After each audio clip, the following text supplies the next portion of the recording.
গোৱালপাৰাত অব্যাহত বন্যহস্তীৰ তাণ্ডৱ জিলাখনৰ ভিন্ন প্ৰান্তত বনৰীয়া হাতীৰ জাকটোৱে দীৰ্ঘদিন ধৰি চলাই আহিছে সন্ত্ৰাস। আজি পুৱতি নিশা প্ৰায় 4:30 মান বজাত বনৰীয়া হাতীৰ জাকটোৱে দুধনৈ আপাৰ বৰগুমত দুটাকৈ পৰিয়ালৰ লগতে চতৌমাটিৰ বৰপথাৰত 5টাকৈ পৰিয়ালৰ ধান চাউল খাই তাণ্ডৱৰ সৃষ্টি কৰে। জানিব পৰা মতে বৰগুণত মানৱ দৈমাৰী ৰবীন্দ্ৰ খাখলাৰী নামৰ লোক দুজনৰ লগতে দুটাকৈ স্থানত পৰিয়ালকেইটাৰ ধান খাই তহিলং কৰে বন্যহস্তীৰ জাকটোৱে। কালি মানে ৰাতিপুৱাৰ সময়ত 4টা বা 4:30 বাজি এইখিনি কোহাৰ পৰা বন্যহস্তী জাকে আহি আমাৰ এই বৰগুম গাঁৱত এই মানৱ দৈমাৰী আৰু লগতে ৰবীন্দ্ৰ খাখলাৰী হাই দুই ঘৰৰ আজি এই বন্যহস্তী হঠাৎ আহি কিনে এইখিনি টাইমত আহি কিনে লণ্ড ভণ্ড কৰিল আৰু ধান আছিল, ধান দুই দুলি খাই কিনে আৰু মাখা নষ্ট কৰিছে। ঘৰ দুৱাৰ হাঙাৰ কেইটা গোটাই তাৰাং ফাৰাং কৰিছে, লণ্ড ভণ্ড কৰিছে।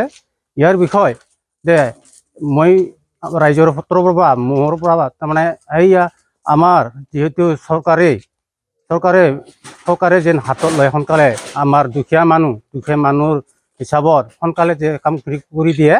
আমি এতিয়া ঘৰ দুৱাৰ লংঘ ভংগ কৰাত ক'ত থাকিম, ক'ত খাম, ক'ত ল'ম এই পৰিস্থিতিত আমি পৰি আছো। তাৰ বাবে আমি অনুৰোধ জনালো আৰু ফৰেষ্ট আপোনালোককো মই অনুৰোধ জনালো যে কামখিনি সোনকালে কৰি দিব লাগে, ইয়াৰ ব্যৱস্থা মই ক'লো। হাতীটো তেনেকে দেখা নাই, ইমান কবলি পৰিছে জাকে আৰু কি জাকে আহিছে। আমি কোনো ৰকম ইয়াৰ ঘৰৰ পৰা ওলাই কিনে আঁতৰি গৈছো আৰু কি। তাৰপিছতে আহি কিনে আমাৰ ঘৰ দুৱাৰ গোটাই লংঘ ধান চান খাই গ'ল গোটাই। মোৰ নাম হ'ল মানৱ দৈমাৰী, গাঁও আপাৰ বৰগুম। মোৰে ঘৰ থানা আমাৰ দুধনৈ। এইটোৱে। স্থানীয় ৰাইজে জুই জ্বলাই টিন ঢোল আদি বজাই পুৱতি হাতীটো খেদিবলৈ আপ্ৰাণ চেষ্টা কৰে যদিও ৰাইজ বিফল হয়।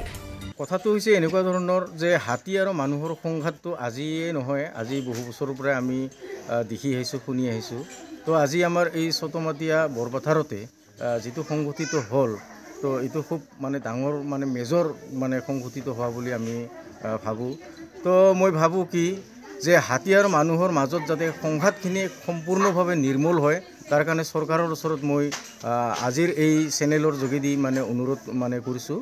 তো মই আশা কৰোঁ আজি ঘৰ দুৱাৰ ভাঙিছে, মানুহ অৱশ্যে ক্ষতি নহ'ল, বাইচান্স মানুহ যদি ক্ষতি হ'ল হয় কি হ'ল হয়। আৰু এনেকুৱা ধৰণৰ মানুহক বহুত ইতিমধ্যে বহুত মানে হাজাৰৰ ওপৰত ইতিমধ্যে মানুহ মৃত্যুমুখত পৰিল হাতীৰ কবলত পৰি। তো এনেকুৱা ধৰণৰ যাতে মৃত্যু নহয় মানুহ, তাৰ কাৰণে মই চৰকাৰক মানে টানি অনুৰোধ মানে কৰোঁ। সন্মানীয় আমাৰ হেমন্ত বিশ্ব শৰ্মা ছাৰ, তেখেতেও যাতে এই ক্ষেত্ৰত মানে হৃদয়ংগম কৰে, তাৰ কাৰণে মই তেওঁক প্ৰাৰ্থনা কৰিছোঁ। আৰু লগতে আমাৰ ৰাভা হাছং অট'নমাছ কাউন্সিলৰ যি চিফ সন্মানীয় আমাৰ টংকেশ্বৰ ৰাভা ছাৰ দেৱ, তেখেতেও যাতে এই চেনেলৰ যোগেদি মই তেওঁলোকক মানে জনাব বিচাৰিছোঁ কি যাতে মোৰ কথাটোত অন্ততঃ তেওঁলোকে হৃদয়ংগম কৰি যাতে ৰাইজে শান্তিৰে মানে শুব পাৰে ৰাতি, সেইটোৰ কাৰণে মই মানে অনুৰোধ কৰিছোঁ। দুগ্ধৰৰ পৰা ভাৰ্গৱ ৰাজবংশী ৰিপোৰ্ট, এনি ভাৰত 24।